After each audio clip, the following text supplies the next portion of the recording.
மகாபெரிவாழணும். ஸ்ரீ லலிதா ரகசிய சகஸ்ரநாமத்தில் வாக்தேவதைகள் அம்பிகையின் நாமங்களை சொல்லிக்கொண்டு நமக்கு இந்த மோட்சம் என்ற விஷயத்தில் இருக்கக்கூடிய அந்த சூட்சமத்தை எல்லாம் நமக்கு சொல்லி கொடுத்து கொண்டே வருகிறார்கள். இப்பொழுது அந்த சாம்ராஜ்யம் என்று சொல்லக்கூடிய மிக பெரிய அந்த பொக்கிஷத்தை நமக்கு காண்பித்து விட்டார்கள். சரி, அப்ப நம்ம எப்படி இருந்தால் இது எல்லாம் சாத்தியம்னு ஒரு கேள்வி வரும் இல்லையா? சரி, சொல்லிட்டீங்க, இதெல்லாம் நாங்கள் செய்யணும் அப்படின்னா நாங்கள் என்ன பண்ணணும்? அம்பிகை எப்படிப்பட்டவளாக இருந்து இதையெல்லாம் நமக்கு செய்கிறாள், என்ன நம்மிடம் எதிர்பார்க்கிறாள் அப்படின்னு ஒரு விஷயம் இருக்கு இல்லையா? அதை சொல்லக்கூடிய அற்புதமான ஒரு நாமம். ஓம் சத்யசந்தாயை நமஹ. ஓம் சத்யசந்தாயை நமஹ. இப்போ இந்த நாமத்தை சொல்லும் பொழுது நமக்கு அழகாக பொருள் புரிஞ்சிருக்கும்.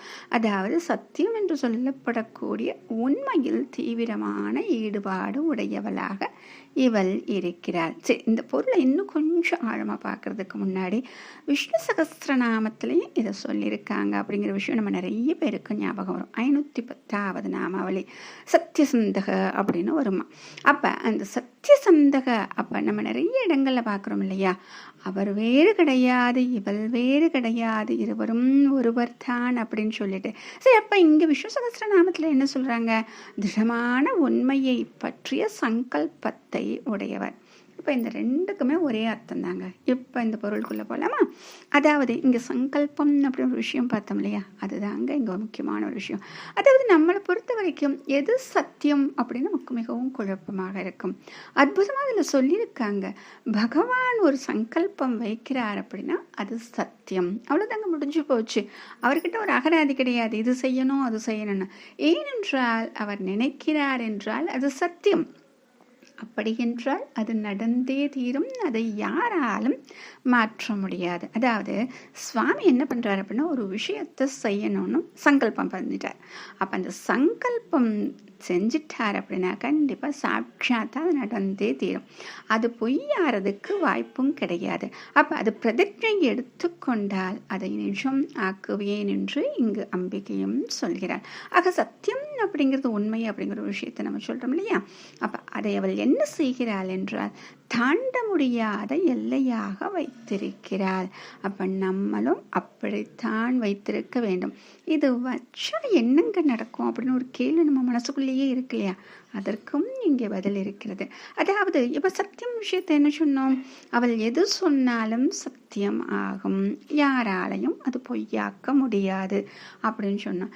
சரி, இப்போ இன்னொரு விஷயம் நம்ம பார்த்தோம். அவளுடைய அனுக்கிரகம் யார் ஒருவனுக்கு கிடைக்கிறதோ அவர்கள் தீர்மானம் பண்ணுவதும் சத்தியம் ஆகிறது. இப்போ புரிஞ்சிருச்சா?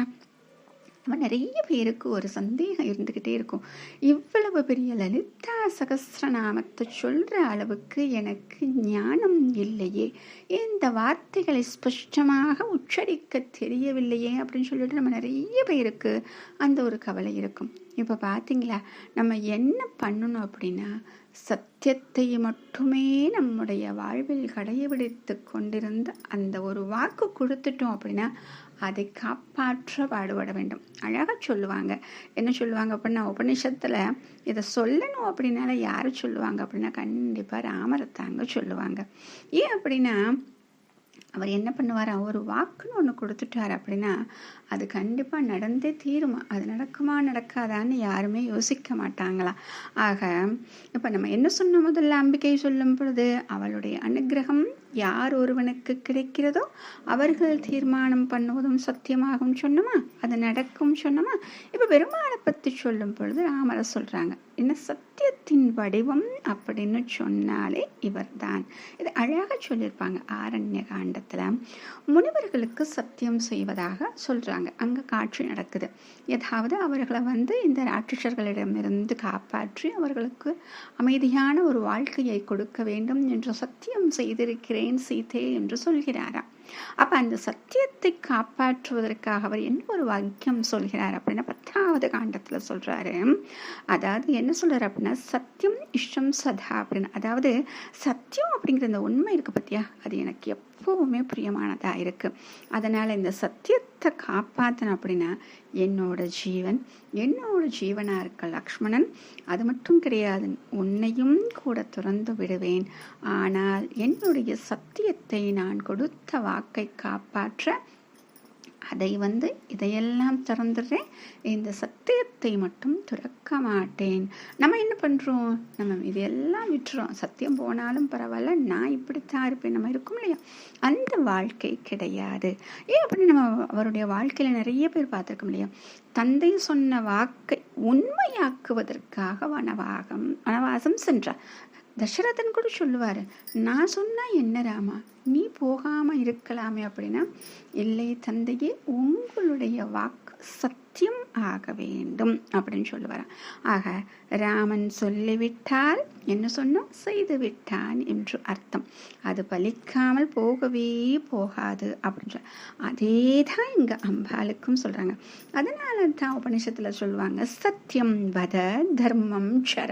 வத அப்படின்னா பேசுறது, சர அப்படின்னா நடக்கிறது.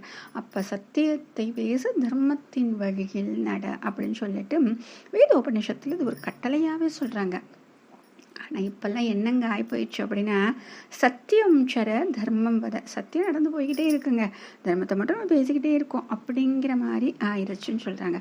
ஆக நம்ம இந்த நாமத்துல என்ன பார்க்கணும் அப்படிங்கிற ஒரு முக்கியமான விஷயம், சத்தியத்துக்கு நாம் முக்கியத்துவம் கொடுத்து உயிருக்கும் மேலாக அதை காப்பாற்றினார் அம்பாளின் அனுகிரகம் கிடைக்கும். இப்ப புரிஞ்சிருச்சா?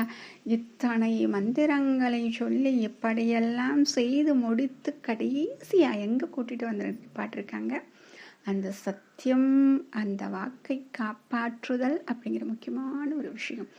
இந்த மனம் இருந்தால் மட்டும்தான் அத்தனையும் நம்மிடம் தங்கும். நம்ம என்னதான் வேதங்கள் சொன்னாலும், என்னதான் மந்திரங்கள் ஓதினாலும், இந்த ஒரு விஷயம் நம்மிடம் இல்லை என்றால் கண்டிப்பாக எதுவும் பலிக்காது.